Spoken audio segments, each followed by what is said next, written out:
नमस्कार दोस्तों, मैं हूं राघवेंद्र सिंह, आपके अपने YouTube चैनल पूर्व सैनिक वेलफेयर एसोसिएशन जालौन में आपका हार्दिक स्वागत करता हूं। दोस्तों, आज के वीडियो में मैं आप लोगों को एमएससीपी के विषय में बहुत ही महत्वपूर्ण जानकारी लेकर के आया हूं। वैसे तो मैंने एमएससीपी के विषय में आप लोगों को वीडियो के माध्यम से बता चुका हूं कि किन किन को और कब कब एमएससीपी लागू है। आप हमारी पिछली वीडियो के माध्यम से अधिक जानकारी ले सकते हैं, क्योंकि मैंने विस्तार पूर्वक आप लोगों को बताया हुआ है। अब आपके ही प्रश्नों के आधार पर आज मैं पुनः एमएससीपी के विषय में एक नई जानकारी लेकर के आया हूं और आप लोगों को बताऊंगा जिनकी डायरेक्ट एंट्री हवलदार रैंक से हुई है या नायब सूबेदार रैंक से हुई है या नायक रैंक से हुई है, उनको एमएससीपी मिलेगा कि नहीं मिलेगा, और यदि मिलेगा तो कब कब मिलेगा, और यदि नहीं मिला है तो किस प्रकार से अपने हक को प्राप्त कर सकते हैं। इसके अलावा जिन सैनिकों की डेथ छुट्टी के दौरान हो जाती है, चाहे वो कैजुअल लीव हो, चाहे वो एनुअल लीव हो या अन्य प्रकार की लीव हो, तो किस प्रकार से उनको ऑन ड्यूटी माना जाएगा, इसके विषय में भी आप लोगों के बीच चर्चा करूंगा। और सबसे महत्वपूर्ण जानकारी कम्यूटेशन के विषय में।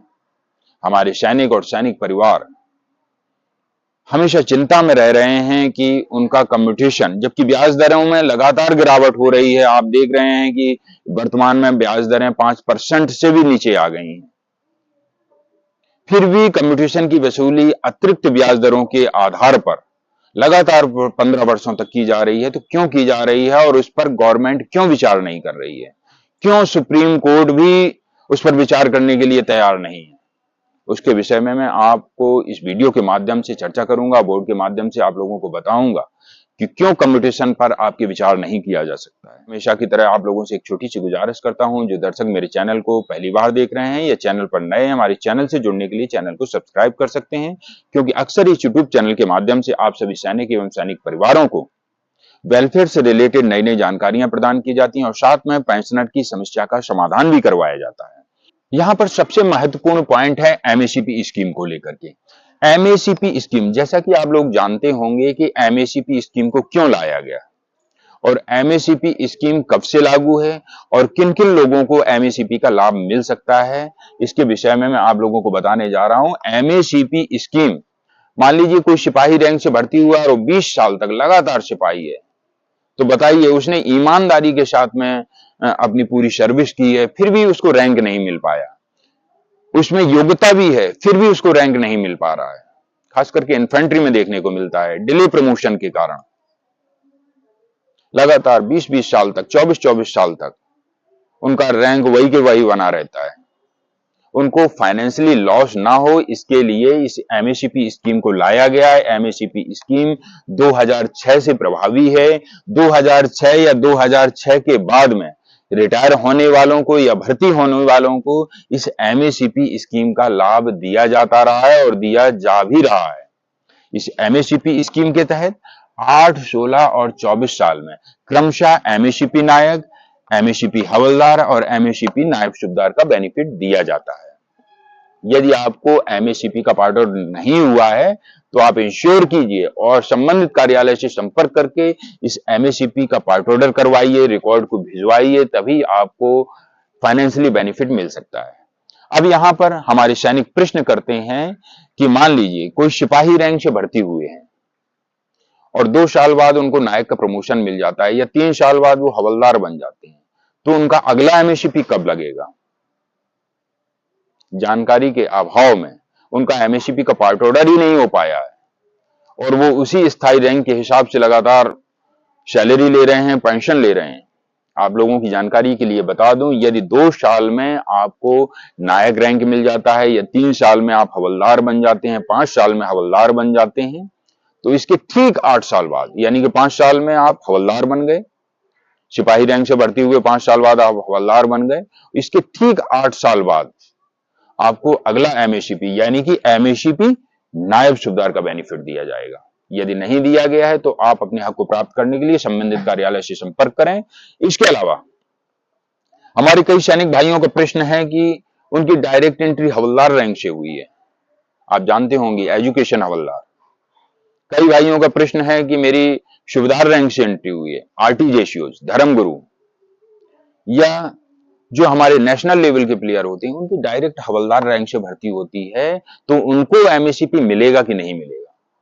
जिनकी डायरेक्ट हवलदार रैंक से भर्ती हुई है, ठीक 8 साल बाद उनको एमएससीपी नायब सूबेदार का बेनिफिट दिया जाएगा, फाइनेंशियली बेनिफिट दिया जाएगा, भले ही उनकी स्थायी रैंक हवलदार बनी रहे। ठीक 16 साल बाद एमएससीपी सूबेदार का बेनिफिट दिया जाएगा, 24 साल बाद एमएससीपी सूबेदार मेजर का बेनिफिट दिया जाएगा। यदि नहीं दिया गया है तो आप संबंधित कार्यालय से संपर्क करके अपने हक को प्राप्त कर सकते हैं और एमएससीपी का पार्ट ऑर्डर करा के उस फाइनेंशियली लॉस को खत्म कर सकते हैं। तो अगली जानकारी है, जिन सैनिकों की डेथ छुट्टी के दौरान हो जाती है, क्या उनको ऑन ड्यूटी माना जाएगा? आप पैरा 10 में देखिए स्क्रीन के माध्यम से, मैं आपको पढ़ करके भी सुना रहा हूं। इन view of the provision reproduced above, we find that the following question arise for consideration. Whether when armed forces personnel proceeds on casual leave, annual leave or leave of any other kind, यानी कि इसमें कहा गया है चाहे आप casual leave हो, चाहे एनुअल लीव हो, चाहे अन्य प्रकार की कोई लीव लेकर के आए हैं, यदि इस दौरान डेथ हो जाती है, he is to be treated on duty, आपको ऑन ड्यूटी माना जाएगा।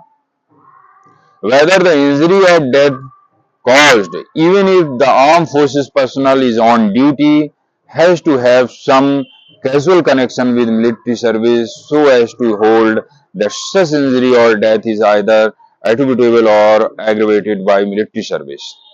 Para 10 of Supreme Court Judgment Civil Appeal number 4981 of 2012 में लिखा हुआ है, आप इसको पढ़ सकते हैं।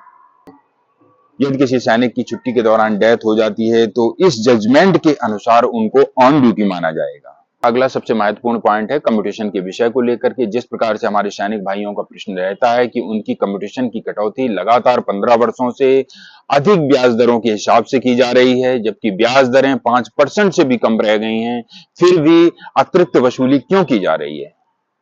केंद्रीय कर्मचारियों से इस कम्यूटेशन के विषय में अतिरिक्त वसूली क्यों की जा रही है? 12% ब्याज दर के हिसाब से, जबकि अभी ब्याज दरें बहुत कम हो चुकी हैं, फिर भी 12% ब्याज दर के हिसाब से लगातार 15 वर्षों तक कम्यूटेशन की वसूली की जाती है। उस संबंध में पंजाब एवं हरियाणा उच्च न्यायालय ने पेंशन में राशि परिवर्तन करने के बाद उसे बहाल करने के लिए 15 वर्ष की अवधि की चुनौती देने वाली 808 रिट याचिकाओं को खारिज कर दिया है।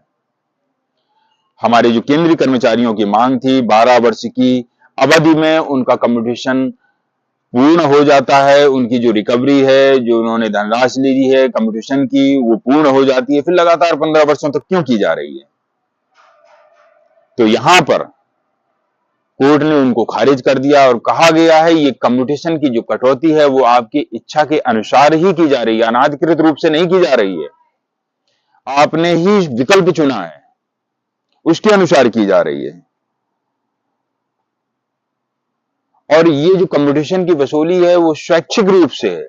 जब आप पेंशन आते हैं तो आपको पूछा जाता है कि आप कम्यूटेशन लेंगे कि नहीं लेंगे, उसमें आपको क्लियर मेंशन होता है कि 12% ब्याज दर के हिसाब से आपको ये कम्यूटेशन 15 सालों के लिए दिया जा रहा है, फिर भी आप उसमें साइन कर देते हैं कि मुझे मंजूर है 12% ब्याज दर के हिसाब से, मुझे मंजूर है 15 वर्षों तक लगातार इसकी रिकवरी। उसी आधार पर हाई कोर्ट ने भी यहां पर जजमेंट दे दिया है, उसको खारिज कर दिया है कि आपकी इच्छा के अनुसार ही कम्यूटेशन की वसूली की जा रही है, आपसे जबरदस्ती नहीं की जा रही है। आपने उसमें सिग्नेचर किया हुआ है, आपने उनकी शर्तों को माना है, तभी आपकी इस वसूली को किया जा रहा है। तो दोस्तों, जिनको भी कम्यूटेशन की राशि मिली हुई है और जिनकी रिकवरी लगातार 15 वर्षों से हो रही है, तो वो बिल्कुल चिंता न करें। जब तक कोई ठोस निर्णय नहीं आ जाता है, जब तक इस पर गवर्नमेंट विचार नहीं करेगी, तब तक लगातार यूं ही आपकी 15 वर्षों तक रिकवरी होती रहेगी और 12% ब्याज दर के हिसाब से होती रहेगी। आप बिल्कुल भी परेशान ना हो, क्योंकि आपकी इच्छा के अनुसार ही ये वसूली हो रही है। चलिए दोस्तों, ऐसे ही महत्वपूर्ण जानकारी लेकर अगले वीडियो में फिर मिलूंगा। तब तक के लिए जय हिंद, जय भारत।